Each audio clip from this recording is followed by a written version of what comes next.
ಪ್ರತಿಯೊಬ್ಬ ಭಾರತೀಯನೂ ಕೂಡ ಇವತ್ತು ಆಕ್ರೋಶಭರಿತನಾಗಿದ್ದಾನೆ.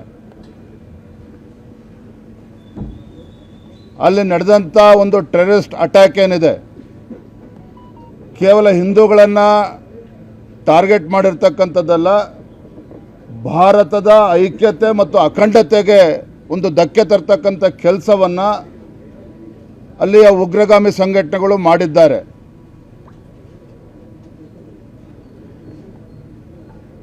ಹಾಗಾಗಿ ಘಟನೆಯನ್ನು ನರೇಂದ್ರ ಮೋದಿಜಿ ನೇತೃತ್ವದ ಕೇಂದ್ರ ಸರ್ಕಾರ ಬಹಳ ಗಂಭೀರವಾಗಿ ತೆಗೆದುಕೊಂಡಿದೆ. ಏನು ಹಿಂದೆ ಆರ್ಟಿಕಲ್ 370 ತೆಗೆದುಹಾಕುವ ಮುಖೇನ ನಾನು ರಾಜ್ಯದ ಮುಖ್ಯಮಂತ್ರಿ ಕೇಳೋದಕ್ಕೆ ಇಚ್ಛಪಡ್ತೇನೆ. ಇವತ್ತು ಕೇಂದ್ರದ ಇಂಟೆಲಿಜೆನ್ಸ್ ವೈಫಲ್ಯಗಳ ಬಗ್ಗೆ ಮಾತನಾಡ್ತಾ ಇದ್ದಾರೆ. ಮಾನ್ಯ ಸಿದ್ದರಾಮಯ್ಯನವರೇ, ಸೋನಿಯಾ ಗಾಂಧಿಗೆ, ರಾಹುಲ್ ಗಾಂಧಿಗೆ ಪ್ರಶ್ನೆಯನ್ನು ಮಾಡಿ, ತಾವು ಸ್ವಾತಂತ್ರ್ಯ ಬಂದು 60 ವರ್ಷಗಳ ಕಾಲ ದೇಶವನ್ನು ಆಡಳಿತ ನಡೆಸಿರ್ತಕ್ಕಂಥವ್ರು ಕಾಂಗ್ರೆಸ್ನವರು, ಯಾಕೆ ಇವತ್ತು ಟೆರರಿಸಮನ್ನು ಕಿತ್ತಾಕ್ತಕ್ಕಂಥ ಕೆಲಸ ಕಾಂಗ್ರೆಸ್ ಪಕ್ಷದಿಂದ ಮಾಡೋದಕ್ಕೆ ಸಾಧ್ಯ ಆಗಲಿಲ್ಲ? ಇದ್ರ ಬಗ್ಗೆ ಚರ್ಚೆ ಮಾಡೋದನ್ನು ಬಿಟ್ಬಿಟ್ಟು ಇಂಥ ಸಂದಿಗ್ಧ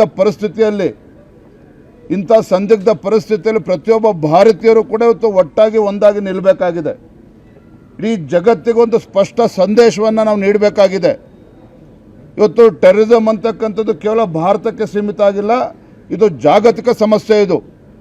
ಹಾಗಾಗಿನೇ ಪ್ರಧಾನಮಂತ್ರಿ ನರೇಂದ್ರ ಮೋದಿಜಿಯವರು ಯಾವುದೇ ದೇಶಕ್ಕೆ ಹೋದಾಗಲೂ ಸಹ ಇವತ್ತು ಉಗ್ರವಾದಿಗಳು ಅಥವಾ ಉಗ್ರವಾದವನ್ನು ಇವತ್ತು ಇಡೀ ಜಗತ್ತು ಇದನ್ನು ಖಂಡಿಸಬೇಕು, ಬುಡ ಸಮೇತ ಕಿತ್ತಾಕಬೇಕು ಅಂತೇಳಿ ಇವತ್ತು ಬಲವಾಗಿ ಪ್ರತಿಪಾದನೆಯನ್ನು ನರೇಂದ್ರ ಮೋದಿಜಿಯವರು ಮಾಡ್ತಾ ಇದ್ದಾರೆ.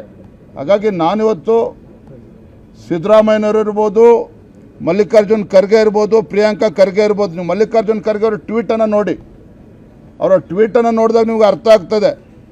ಮಲ್ಲಿಕಾರ್ಜುನ್ ಖರ್ಗೆ ಅವರು ಟ್ವೀಟಲ್ಲಿ ಹೇಳ್ತಾರೆ, terrorist have attacked Indian tourist ಅಂತ ಹೇಳ್ತಾರೆ. ಪಾಪ ಮಲ್ಲಿಕಾರ್ಜುನ್ ಖರ್ಗೆ ಅವ್ರಿಗೆ ಹಿಂದೂಗಳು ಅಂತ ಅನ್ನಿಸ್ಲೇ ಇಲ್ಲ. ಅವ್ರಿಗೆ ಉಗ್ರಗಾಮಿಗಳು ಅಲ್ಲಿ ಪ್ರತಿಯೊಬ್ಬರೂ ಕೂಡ ಶೂಟ್ ಮಾಡಬೇಕಾದ್ರೆ ಅವ್ನು ಹಿಂದೂನೋ ಅವ್ನು ಮುಸಲ್ಮಾನ ಅಂತೇಳಿ ಪತ್ತೆ ಹಚ್ಚಿ ಶೂಟ್ ಮಾಡಿದ್ದಾರೆ, ಗುಂಡಕ್ಕೆ ಕೊಂದಿದ್ದಾರೆ. ಆದರೆ ಪಾಪ ಮಲ್ಲಿಕಾರ್ಜುನ್ ಖರ್ಗೆ ಅವರಿಗೆ ಕೇವಲ ಇಂಡಿಯನ್ ಟೂರಿಸ್ಟ್ ಅಷ್ಟೇ ಕಾಣ್ತಾ ಇದ್ದಾರೆ. ಇವತ್ತು ಕಾಂಗ್ರೆಸ್ನವ್ರಿಗೆ ಹಿಂದೂಗಳು ಅನ್ನೋದು ಕಾಣ್ತಾ ಇಲ್ಲ. ಇದು ದೇಶದ ದುರ್ದೈವ. ಇದು ಇವಾಗಲಾದರೂ ಕೂಡ ಎಚ್ಚೆತ್ತುಕೊಂಡು ಇವತ್ತು ಭಾರತ ಇವತ್ತು ಇಡೀ ಜಗತ್ತಿಗೆ ಒಂದು ಸ್ಪಷ್ಟ ಸಂದೇಶನ ಕೊಡಬೇಕಾಗಿದೆ. ರಾಜಕಾರಣವನ್ನು ಮಾಡೋದನ್ನು ಬಿಟ್ಟು ಇವತ್ತು ಪ್ರತಿಯೊಬ್ಬ ಭಾರತೀಯರು ಕೂಡ ಇವತ್ತು ಒಟ್ಟಾಗಿ ಒಂದಾಗಿ ಈ ಸಂದರ್ಭದಲ್ಲಿ ನಿಲ್ಲಬೇಕಾಗಿದೆ.